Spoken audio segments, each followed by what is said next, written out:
ನಮಸ್ಕಾರ ಸ್ನೇಹಿತರೆ. ಸುಶಾಂತ್ ಆರಾಧನಾ ಮದುವೆನೂ ಆಗೋಯ್ತು. ಆದರೆ ಇಲ್ಲಿ ರೇವತಿ ಅವ್ರಿಗೆ ಸತ್ಯ ಗೊತ್ತಾಗಿರೋ ರೇವತಿ ಅವರು ಅವರ ಮಗಳನ್ನು ತನ್ನ ಗಂಡನನ್ನು ಕೊಂದಂಥ ಧರ್ಮೇಂದ್ರ ಪ್ರಧಾನ್ ಅವರ ಮನೆಗೆ ಸುಸಿಯಾಗಿ ಕಳಿಸ್ತಾರೆ. ಜೊತೆಗೆ ಮನೆಯಲ್ಲಿ ಕೂಡ ಅಲ್ಲಿ ಎಂಗೇಜ್ಮೆಂಟ್ ಮಾಡೋದಕ್ಕೆ ಎಲ್ಲ ರೀತಿ ತಯಾರಿ ಮಾಡ್ಕೊಂಡಿದ್ದಾರೆ. ಆದರೆ ಅವರೆಲ್ಲರಿಗೂ ಕೂಡ ಬಿಗ್ ಶಾಕ್ ಆದದ. ಜೊತೆಗೆ ಈ ಕಡೆ ಆರಾಧನಾಗೂ ಕೂಡ ಬಿಗ್ ಶಾಕ್ ಆದದ. ಫೈನಲಿ ಇಲ್ಲಿ ಧರ್ಮೇಂದ್ರ ಪ್ರಧಾನ್ ಮನೆಗೆ ಹೊರಟೇ ಬಿಟ್ಲ ಆರಾಧನಾ. ಏನಾಗ್ತದ ಇದು ಎಲ್ಲವನ್ನ ಕೂಡ ತಿಳ್ಕೊಬೇಕು ಅಂದ್ರೆ ಈಗಲೇ ನಮ್ಮ ಈ ಚಾನಲ್ನ ಸಬ್ಸ್ಕ್ರೈಬ್ ಮಾಡಿ, ಹಾಗೆ ಒಂದು ವಿಡಿಯೋವನ್ನು ಪೂರ್ತಿಯಾಗಿ ನೋಡಿ. ಇಲ್ಲಿ ಅಮ್ಮಂಗೆ ಗೊತ್ತಿಲ್ಲ, ಈ ಕಡೆ ಸುಶಾಂತ್ ತಾಳಿ ಕಟ್ತಾ ಅನ್ನೋ ವಿಷಯ ಗೊತ್ತಾಗ್ತದಾಗೆ ಆರಾಧನಾಗೆ ತುಂಬ ಖುಷಿ ಆಗುತ್ತೆ. ಬಿಕಾಸ್ ಆರಾಧನಾನು ಕೂಡ ಸುಶಾಂತ್ ಎಷ್ಟು ಆರಾಧನನ ಪ್ರೀತಿ ಮಾಡ್ತಿದ್ರೋ ಅಷ್ಟೇ ಆರಾಧನಾ ಕೂಡ ಸುಶಾಂತ್ನ ಪ್ರೀತಿ ಮಾಡ್ತಿದ್ಲು. ಹಾಗಾಗಿ ತಾಳಿ ಕಟ್ಟಿದಾಗ ಅವಳಿಗೆ ತುಂಬಾ ಖುಷಿ ಆಗುತ್ತೆ. ಬಟ್ ತಾಳಿ ಕಟ್ಟೋದೇನೋ ಕಟ್ಬಿಟ್ರು, ಆದರೆ ಸತ್ಯನ ಹೇಳಲೇಬೇಕು ಅನ್ನೋದು ಸುಶಾಂತ್ ನಿರ್ಧಾರ. ಒಂದು ಹೊಸ ಜೀವನ ಶುರು ಮಾಡಬೇಕಿದ್ರೆ ಈ ರೀತಿಯೆಲ್ಲ ಮುಚ್ಚಿಟ್ಟು ನಾವು ಜೀವನ ಶುರು ಮಾಡಬಾರ್ದು ಅಂತ ಯೋಚನೆ ಮಾಡ್ತಾರೆ ಸುಶಾಂತ್.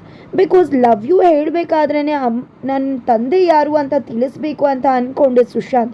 ಸತ್ಯ ಹೇಳಿದೆ ಮದುವೆನೇ ಆಗಿಬಿಡ್ತಾರೆ, ಆದರೆ ಸತ್ಯ ಹೇಳಿದೆ ಜೀವನ ಶುರು ಮಾಡೋಕ್ಕೆ ಸುಶಾಂತ್ ರೆಡಿ ಆಗಿಲ್ಲ. ಅದಕ್ಕೋಸ್ಕರ ಸತ್ಯ ತಿಳಿಸ್ಬೇಕು ಅಂತ ಕರ್ಕೊಂಡು ಆರಾಧನನ ಒಂದು ಜಾಗಕ್ಕೆ ಹೋಗಿ, ತಾನು ಧರ್ಮೇಂದ್ರ ಪ್ರಧಾನ್ ಮಗ ನಿಮ್ಮನ್ನು ಪ್ರೀತಿ ಮಾಡೋದು ನಿಜ, ಸತ್ಯನ ಹೇಳಿ ಪ್ರೀತಿನ ಹೇಳ್ಕೋಬೇಕು ಅಂದ್ಕೊಂಡಿದ್ದೆ. ಆದರೆ ಪರಿಸ್ಥಿತಿ ಈ ರೀತಿ ಆಗ್ಬಿಡ್ತು. ಹಾಗಾಗಿ ಇವಾಗ ಸತ್ಯ ಹೇಳ್ತಿದ್ದೀನಿ. ಸತ್ಯ ಈಗಲೂ ಕೂಡ ಹೇಳದೆ ಇರಬಹುದಿತ್ತು, ಆದರೆ ಹೊಸ ಜೀವನ ಶುರು ಮಾಡಬೇಕಿದ್ರೆ ಸುಳ್ಳು ಹೇಳಿ ಶುರು ಮಾಡೋದು ನಂಗೆ ಇಷ್ಟ ಇರಲಿಲ್ಲ.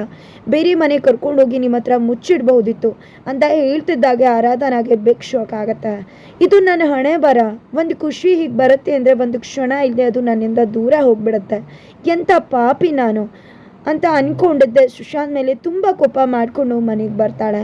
ಈ ಕಡೆ ಮನೇಲಿ ವಟಾರದಲ್ಲಿ ಎಲ್ಲರೂ ಕೂಡ ಆರಾಧನನ ಗಂಡನ ಮನೆ ಕಳ್ಸೋಕೆ ಎಲ್ಲ ರೀತಿ ಶಾಸ್ತ್ರ ಮಾಡೋಕ್ಕೆ ರೆಡಿ ಆಗಿದ್ರೆ, ಈ ಕಡೆ ಆರಾಧನಾ ಅಂತೂ ಇಲ್ಲ ಅಮ್ಮ, ನಾನು ಯಾವುದೇ ಕಾರಣಕ್ಕೂ ಎಲ್ಲೂ ಹೋಗಲ್ಲ, ನಾನು ಇಲ್ಲೇ ಇರ್ತೀನಿ, ನಿನ್ನ ಜೊತೆ ಇರ್ತೀನಿ ಅಂತ ಹೇಳ್ತಿದ್ದಾಳೆ. ಏನು ಮಾತಾಡ್ತಿದ್ಯಾ ಆರಾಧನಾ? ಇಲ್ಲಿರೋಕ್ಕಾಗತ್ತಾ? ಮದುವೆ ಆಗಿದೆಯಾ ನೀನು?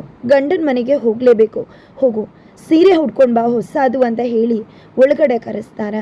ಏನಿದು ಆರಾಧನಾ ಯಾಕೆ ರೀತಿ ಇದ್ದಾಳೆ ಅಂತ ಅಂದ್ಕೊಂಡು ವಟಾರದವರೆಲ್ಲ ಅನ್ಕೋತಾರೆ. ಈ ಕಡೆ ಸುಶಾಂತ್ನ ಕೂಡ ಶಲ್ಯ ಪಂಚಿನ ಹಾಕಿ ಶರ್ಟ್ನ ಹಾಕಿ ಕರ್ಕೊಂಡು ಬರುವುದಕ್ಕೆ ಮುರುಗೇಶ್ ಕೂಡ ಕರ್ಕೊಂಡು ಹೋಗಿದ್ರೆ, ಈ ಕಡೆ ಎಲ್ಲರೂ ಕೂಡ ಆ ಒಂದು ಶಾಸ್ತ್ರಕ್ಕೆ ತಯಾರಿ ಮಾಡ್ತಿದ್ದಾರೆ. ಈ ಕಡೆ ಯಾಕೆ ಆರಾಧನಾ ಆ ರೀತಿ ಇದ್ಲು? ಏನಾಯಿತು ಅವರಿಬ್ಬರು ನಡುವೆ? ಚೆನ್ನಾಗೇ ಇದ್ಲಲ್ವಾ? ಹಾಗಿದ್ರೆ ಸುಶಾಂತ್ ತಾಳಿ ಕಟ್ಟಿದ್ದವಳಿಗೆ ಇಷ್ಟ ಆಗಲಿಲ್ವಾ ಅಂತ ವಟಾರದಲ್ಲಿ ಒಂದು ಆಂಟಿ ಸುಶಾಂತ್ ಅತ್ತೆ ಇಟ್ ಮೀನ್ಸ್ ರೇವತಿ ಅವ್ರನ್ನ ಕೇಳ್ತಾ ಇದ್ರೆ, ಈ ಕಡೆ ರೇವತಿಯವರು ಹಾಗೇನೂ ಇಲ್ಲ ಅನಿಸುತ್ತೆ, ಅಮ್ಮನ ಮನೆ ಬಿಟ್ಟು ದೂರ ಹೋಗಬೇಕು ಅಂತ ಅನ್ಸ್ಕೊಂಡು ಅವಳು ಆ ರೀತಿ ಬೇಜಾರಾಗಿರ್ಬೋದು. ನಿಜ ಆ ರೀತಿ ಆಗಿದ್ರು ಏನಿಲ್ಲ, ಅವಳು ಇಲ್ಲಿದ್ದ ಕಷ್ಟಪಡೋಕ್ಕಿಂತ ಸುಶಾಂತ್ ಜೊತೆನೆ ಅವಳು ಎಷ್ಟೋ ನೆಮ್ಮದಿಯಾಗಿರ್ತಾಳೆ. ಆ ನಂಬಿಕೆ ನನಗಿದೆ. ಆಗಿದ್ದೆಲ್ಲ ಒಳ್ಳೇದಕ್ಕೇನೆ, ನಾನು ಈ ರೀತಿ ಆಗಲಿ ಅಂತಾನೆ ಅಷ್ಟೆಲ್ಲ ಮಾತಾಡಿದ್ದು ಅಂತ ಹೇಳ್ತಾರೆ. ಅಷ್ಟರಲ್ಲಿ ಇನ್ನೇನಿದು, ಇಷ್ಟೊತ್ತಾದರೂ ಬರಲೇ ಇಲ್ವಲ್ಲ ಆರಾಧನಾ ಅಂತ ಅನ್ಕೋತಿರ್ತಾರೆ. ಈ ಕಡೆ ಸಿರಿ ಹೋಗಮ್ಮ, ನಿನ್ನ ಅಕ್ಕನ ಕರ್ಕೊಂಡು ಬಾ ಅಂತ ಹೇಳಿ ಆಲ್ರೆಡಿ ಮಹೇಶ್ ಅಂಕಲ್ ನಾಟಕನ ಶುರುನೇ ಮಾಡಿಬಿಟ್ಟಿದ್ದಾರೆ. ಶ್ರೀಮಂತರು ಮನೆಗೆ ಸುಸ್ಸಿಯಾಗಿ ಹೋಗ್ತಿದ್ದಾಳೆ ಆರಾಧನಾ ಅಂತ. ನಂತರ ಆರಾಧನಾ ಬರ್ತಾಳೆ. ಈ ಕಡೆ ಹಾರನ ಇಬ್ಬರು ಕೈಯಿಂದನೂ ಕೂಡ ಬದಲಾಯಿಸ್ತಾರೆ. ನಂತರ ಈ ಕಡೆ ಹಸಮೆಣ ಮೇಲೆ ಕುತ್ಕೊಂಡು ಶಾಸ್ತ್ರನ ಮಾಡಬೇಕಾಗಿದೆ. ಈ ಕಡೆ ಆರಾಧನಾ ಖುಷಿ ಇಲ್ಲ, ನಗು ಇಲ್ಲ, ಮುಖದಲ್ಲಿ ಒಂದು ಫೀಲಿಂಗ್ ಇಲ್ಲ. ಈ ಕಡೆ ಸುಶಾಂತ್ ಗೊತ್ತು ಆರಾಧನಾ ಯಾಕೆ ತಾಳೆ ಈ ರೀತಿ ಅಂತ, ಬಟ್ ಯಾರಿಗೂ ಕೂಡ ಗೊತ್ತಿಲ್ಲ. ಈ ಕಡೆ ರೇವತಿಯವರು ಯಾಕಮ್ಮ ಈ ರೀತಿ ಬೇಜಾರು ಮಾಡ್ಕೊಂಡಿದ್ಯಾ? ಆ ರೀತಿ ಎಲ್ಲ ಬೇಜಾರು ಮಾಡ್ಕೋಬೇಡ ಮಗಳೇ. ಯಾಕೆ ನಾನು ಆ ರೀತಿ ಬೈದೆ ಅಂತಾನ? ನಾನು ಆ ರೀತಿ ಬೈದಿದ್ದೆ ಈ ರೀತಿ ಆಗಲಿ ಅಂತ ಮಗಳೇ. ನೀನು ಒಳ್ಳೆ ಮನೆಗೆ ಸುಸಿಯಾಗಿ ಹೋಗ್ಬೇಕು, ಒಂದು ಒಳ್ಳೆ ಹುಡುಗನ ಕೈ ಹಿಡಬೇಕು ಅಂತಾನೆ ನಾನು ಅಷ್ಟೆಲ್ಲ ಮಾತಾಡಿದ್ದು. ದಯವಿಟ್ಟು ನನ್ನನ್ನು ಕ್ಷಮಿಸ್ಬಿಡಮ್ಮ, ಖುಷಿಯಾಗಿರು ಮಗಳೇ ಅಂತ ಹೇಳ್ತಿದ್ದಾರೆ.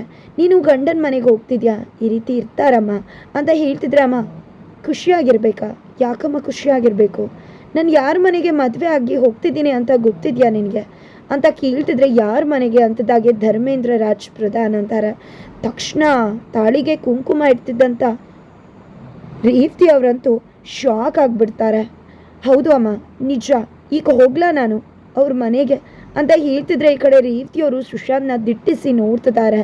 ಈ ಕಡೆ ಸುಶಾಂತ್ ತುಂಬ ಪಾಪ್ತನಾಗಿ ಕುತ್ಕೊಂಡಿದ್ದಾರೆ. ನಂತರ ಈ ಕಡೆ ರೇವತಿಯವರು, ಹೌದು ನಾವು ಮದುವೆ ಆಗಿ ಹೋದ್ಮೇಲೆ ಗಂಡನ ಮನೆಯೇ ನಿನ್ನ ಮನೆ, ಯಾವುದೇ ಶತ್ರು ಇದ್ರೂ ಕೂಡ ಶತ್ರು ಮನೆಗೆ ಹೋಗಿ ನೀನು ಬಾಳ್ವೆ ಮಾಡಬೇಕು ಅಂತ ಹೇಳೇ ಬಿಡ್ತಾರೆ. ಈ ಕಡೆ ಆರಾಧನಾಗೆ ಮತ್ತೊಂದು ಆಪ್ಷನ್ ಇಲ್ವೇ ಇಲ್ಲ. ತುಂಬ ನೊಂದ್ಕೊಂಡೆ ತನ್ನ ಮಗಳಿಗೆ ಎಲ್ಲ ಶಾಸ್ತ್ರನ ಮುಗಿಸ್ತಾರೆ. ನಂತರ ನೋಡಪ್ಪ ಸುಶಾಂತ್, ನಿನ್ನನ್ನೇ ನಂಬಿದ್ದೀನಿ, ನೀನು ನನ್ನ ಮಗಳನ್ನ ಚೆನ್ನಾಗಿ ನೋಡ್ಕೋತೀಯ ಅಂತ, ಚೆನ್ನಾಗಿ ನೋಡ್ಕೊ ಅಂತ ಹೇಳ್ತಿದ್ರೆ, ಅಯ್ಯೋ ಆಂಟಿ ಯಾಕೆ ಕೈ ಮುಗಿತಿದ್ದೀರ, ಖಂಡಿತ ನಾನು ಅವ್ರನ್ನ ಚೆನ್ನಾಗಿ ನೋಡ್ಕೋತೀನಿ ಅಂತಾರೆ. ಈ ಕಡೆ ಸುಶಾಂತ್ಗೆ ಮಹೇಶ್ ಅವ್ರು ಕೂಡ, ನೋಡಪ್ಪ ನನ್ನ ಮಗಳ ಬಗ್ಗೆ ನನಗೆ ಕಡಿಮೆ ಪ್ರೀತಿ ಇದೆ ಅಂತಲ್ಲ, ಸ್ವಲ್ಪ ಸ್ಟ್ರಿಕ್ಟ್ ಆಗಿದ್ದೆ ಅಷ್ಟೇ, ನನ್ನ ಮಗಳನ್ನ ಚೆನ್ನಾಗಿ ನೋಡ್ಕೋಬೇಕು ನೀನು ಅಂತ ಡ್ರಾಮಾ ಶುರು ಮಾಡ್ತಿದ್ದಾರೆ. ನಂತರ ಈ ಕಡೆ ಅತ್ತೆ ಮಾವನಿಬ್ಬರು ಆಶೀರ್ವಾದ ತಗೋತಾರೆ. ಅದಕ್ಕೂ ಮುನ್ನ ಪಾಪಮ್ಮಜ್ಜಿ ಆಶೀರ್ವಾದ, ವಟಾರದಲ್ಲಿ ದೊಡ್ಡವ್ರ ಆಶೀರ್ವಾದ, ಎಲ್ಲ ಆಶೀರ್ವಾದನ ಕೂಡ ತಗೋತಾರೆ. ಈ ಕಡೆ ಆರಾಧನಾ ಇಷ್ಟ ಇಲ್ಲ ಅಂದರೂ ಕೂಡ ಸುಶಾಂತ್ ಜೊತೆ ಅವ್ರ ಮನೆಗೆ ಹೋಗುವಂಥ ಪರಿಸ್ಥಿತಿ ಬಂದಿದೆ.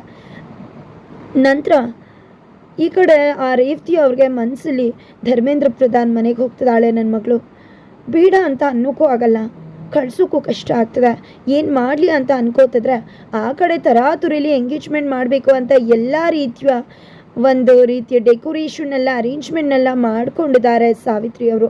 ಜೊತೆಗೆ ಇಲ್ಲಿ ಏನಿದು ಮೂರ್ತಿ ಇನ್ನೂ ಆ ಸುಶಾಂತ್ನೇ ಕರ್ಕೊಂಡು ಬರಲಿಲ್ವಲ್ಲ ಅಂತ ಪೇಚಾಡ್ತಿದ್ರೆ, ನೀನು ಮಾಡ್ತಿರೋದು ತಪ್ಪು ಅನ್ನಿಸ್ತಿಲ್ವ ಸಾವಿತ್ರಿ, ಈ ರೀತಿಯೆಲ್ಲ ಮಾಡಬೇಡ, ಸುಶಾಂತ್ನ ಒಂದು ಮಾತು ಕೇಳಬೇಕು ಅಂದಾಗ ಏನಿಲ್ಲ ಇರಿ ನೀವು ಅಂತ ಹೇಳಿ ಆ ಕಡೆ ಇನ್ನೂ ಏನು ದಿಶಾ ರೆಡಿನೇ ಆಗಲಿಲ್ವಲ್ಲ ಅಂತ ಹೋಗ್ತಿದ್ದಾರೆ. ಯಾಕೆ ಇವಳಿಗೆ ಅರ್ಥ ಆಗ್ತಿಲ್ಲ, ಇವಳು ಮಾಡ್ತಿರೋದು ನನಗೆ ಯಾಕೋ ಸರಿ ಕಾಣಿಸ್ತಾನೆ ಇಲ್ಲ ಅಂತ ಧರ್ಮ ಅಂಕಲ್ ಹೇಳ್ತಿದ್ದಾರೆ. ನಂತರ ಆ ಕಡೆ ದಿಶಾ ಅಂತೂ ಸಖತ್ತಾಗಿ ಎಂಗೇಜ್ಮೆಂಟ್ಗೆ ರೆಡಿ ಆಗ್ತಿದ್ದಾಳೆ. ಮಮ್ಮ ಹೇಗೆ ಕಾಣಿಸ್ತಿದ್ದೀನಿ ಅಂತಿದ್ರೆ, ಹಾಂ ಚೆನ್ನಾಗಿ ಕಾಣಿಸ್ತಿದ್ಯಾ ನಡಿ ಅಂತ ಹೇಳ್ತಿದ್ದಾರೆ ಹೊರತು ಏನಿದು ನನ್ನ ಮಗಳು ಎಂಗೇಜ್ಮೆಂಟ್ಗೆ ರೆಡಿ ಆಗ್ತಿದ್ದಾಳೆ, ಇಲ್ಲಿ ಎಂಗೇಜ್ಮೆಂಟ್ ಅರೇಂಜ್ಮೆಂಟ್ ಆಗ್ತಿದೆ, ಆದರೆ ಸುಶಾಂತೇ ಇಲ್ಲಿಲ್ಲ, ಏನಾಗುತ್ತೋ ಗೊತ್ತಿಲ್ಲ ಅಂತ ಅನ್ಕೋತಿದ್ದಾರೆ. ಫೈನಲಿ ಹೊಸ ಎಂಟ್ರಿ ಆಗಿದೆ.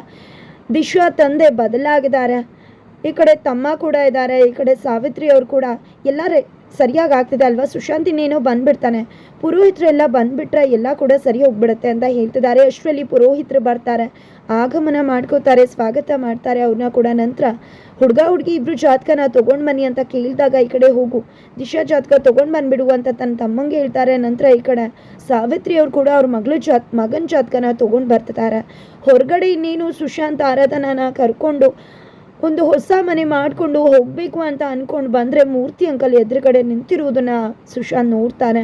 ನೋಡ್ತಿದ್ದಾಗೆ ಅಂಕಲ್ನ ಬಂದು ಅಪ್ಕೊಂಡು, ಅಂಕಲ್ ಅದು ಏನಾಯಿತು ಅಂದರೆ ಅಂದಾಗ, ಏನೂ ಹೇಳಬೇಡ ಸುಶಾಂತ್, ನನಗೆಲ್ಲ ಕೂಡ ನೋಡಿದೆ, ನನಗೆಲ್ಲ ಕೂಡ ಗೊತ್ತಾಗಿದೆ, ನಡಿ ಲೇಟ್ ಆಗ್ತಿದೆ ಮನೆಗೆ ಕರ್ಕೊಂಡು ಬಾ ಹುಡುಗಿನ ಅಂತ ಹೇಳ್ತಿದ್ರೆ, ಅಂಕಲ್ ಅಮ್ಮ ಅಪ್ಪ ಅಂದಾಗ ನಾನು ಅವ್ರನ್ನ ಹ್ಯಾಂಡಲ್ ಮಾಡ್ತೀನಿ, ನಾನು ಅವ್ರ ಜೊತೆ ಮಾತಾಡ್ತೀನಿ, ಇನ್ನೆಲ್ಲ ಹೋಗ್ತೀಯಾ ನೀನು, ಮೊದಲು ಆರಾಧನಾನ ಕರ್ಕೊಂಡು ಕಾರ್ ಹತ್ತು ಅಂತ ಹೇಳ್ತಾರೆ. ಫೈನಲಿ ಆರಾಧನಾ ಅವರೇ ಅಂತಿದ್ದಾಗೆ ಈ ಕಡೆ ರೀತಿಯವರು ವಟಾರದವರು ಎಲ್ಲರೂ ಕೂಡ ಸುಶಾಂತ್ ಜೊತೆ ಆರಾಧನಾನ ಕಳಿಸ್ಕೊಡ್ತಿದ್ದಾರೆ.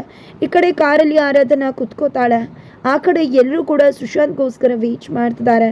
ಆದರೆ ಪುರೋಹಿತರು ಜಾತಕ ನೋಡ್ತಿದ್ದಾಗೆ ಈ ಹುಡುಗನಿಗೆ ಆಲ್ರೆಡಿ ಮದುವೆ ಆಗಿರುತ್ತೆ ಅನ್ನೋ ವಿಷಯನ ಹೇಳಿ ಎಲ್ರಿಗೂ ಶಾಕ್ ಕೊಡ್ತಿದ್ದಾರೆ. ಅದಕ್ಕೆ ಸರಿಯಾಗಿ ಈ ಕಡೆ ಸುಶಾಂತ್ ಆರಾಧನಾನ ಕರ್ಕೊಂಡು ಮೂರ್ತಿಯವರು ಬರ್ತಿದ್ದಾರೆ ಹೊರಟು.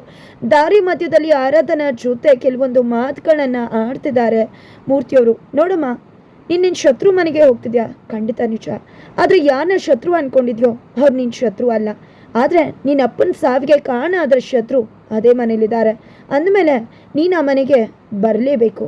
ಯಾವುದೇ ಕಾರಣಕ್ಕೂ ನೀನು ನಿನ್ನ ಮನಸ್ಸನ್ನು ಚೇಂಜ್ ಮಾಡಬಾರ್ದು. ನಿನ್ನ ಅಪ್ಪನ ಸಾವಿಗೆ ಕಾರಣ ಆದ ಶತ್ರುಗೆ ನೀನು ಪಾಠ ಕಲಿಸ್ಲೇಬೇಕು ಅಂತ ಹೇಳ್ತಾರೆ ಮೂರ್ತಿಯವರು. ಹಾಗಿದ್ರೆ ಧರ್ಮ ಅಂಕಲ್ ಕಾರಣ ಅಲ್ಲ, ಅಮ್ಮು ಕಾರಣ ಅನ್ನೋ ಸತ್ಯನ ಹೇಳ್ತಾರ ಅನ್ನೋದನ್ನು ತಿಳ್ಕೊಡ್ಬೇಕು ಅಂದರೆ ಮುಂದಿನ ವಿಡಿಯೋಗೋಸ್ಕರ ವೇಟ್ ಮಾಡಬೇಕಾಗತ್ತೆ. ಫೈನಲಿ ಆರಾಧನಾ ಗಟ್ಟಿ ಮನಸ್ಸು ಮಾಡಿಕೊಂಡು ಸುಶಾಂತ್ ಜೊತೆ ಧರ್ಮೇಂದ್ರ ಪ್ರಧಾನ್ ಮನೆಗೆ ಬರೋಕೆ ಒಪ್ಕೊಂಡು ಫೈನಲಿ ಮನೆ ಮುಂದೆ ಬಂದು ನಿಂತ್ಕೊಂಡಿದ್ರೆ ಎಲ್ಲರೂ ಸುಶಾಂತ್ ಬಂದ ಅಂದ್ಕೊಂಡ್ರೆ ಸುಶಾಂತ್ ಜೊತೆ ಆರಾಧನಾ ಕೂಡ ಹಾರ ಹಾಕಿಸ್ಕೊಂಡು ಬಂದಿರೋದು ನೋಡಿ ಎಲ್ಲರೂ. ಈ ಕಡೆ ಅಪ್ಪ ಧರ್ಮೇಂದ್ರ ಅವ್ರಿಗೂ ಕೂಡ ಶಾಕ್ ಆಗ್ತದೆ. ಈ ಕಡೆ ಎಲ್ಲ ಹೇಳ್ತೀನಿ ಅಂತ ಕನಸನ್ನೇ ಮಾಡ್ತಾರೆ ಮೂರ್ತಿಯವರು.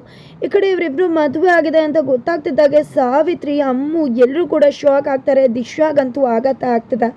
ನಂತರ ಇದೇನಿದು ಏನು ಅಂತಾನೆ ಅರ್ಥ ಆಗ್ತಿಲ್ಲ ಅಂದಾಗ ಇವರಿಬ್ರು ಮದುವೆ ಆಗಿದೆ, ಮನೆ ಒಳಗಡೆ ತುಂಬಿಸ್ಕೊಳ್ಳಿ ಅಂತಿದ್ರೆ ಇಷ್ಟ ಇಲ್ಲದೆ ಇದ್ರು ಕೂಡ ಸಾವಿತ್ರಿಯವರು ಆರಾಧನನ ಮನೆ ತುಂಬಿಸ್ಕೊಳ್ಬೇಕಾಗ ಎಲ್ಲದಕ್ಕಿಂತ ಭಯ ಬೀಳ್ತಿರೋದು ಅಮ್ಮು ಎದುರು ಕೂತಿದ್ದಾಳೆ. ಹಾಗಿದ್ರೆ ಬಲಗಾಲಿಟ್ಟು ಒಳಗೆ ಬಂದ ಆರಾಧನಾ ಮುಂದೆ ಮಾಡೋದೇನು ತಿಳ್ಕೊಬೇಕು ಅಂದ್ರೆ ಮುಂದಿನ ವಿಡಿಯೋ ಮಾಡಿ. ನಮ್ಮ ಚಾನಲ್ನ ಸಬ್ಸ್ಕ್ರೈಬ್ ಮಾಡಿಲ್ಲ ಅಂದ್ರೆ ಈಗಲೇ ಸಬ್ಸ್ಕ್ರೈಬ್ ಮಾಡಿ, ಬೆಲ್ ಬಟನ್ ಕ್ಲಿಕ್ ಮಾಡೋದನ್ನ ಮರಿಬೇಡಿ.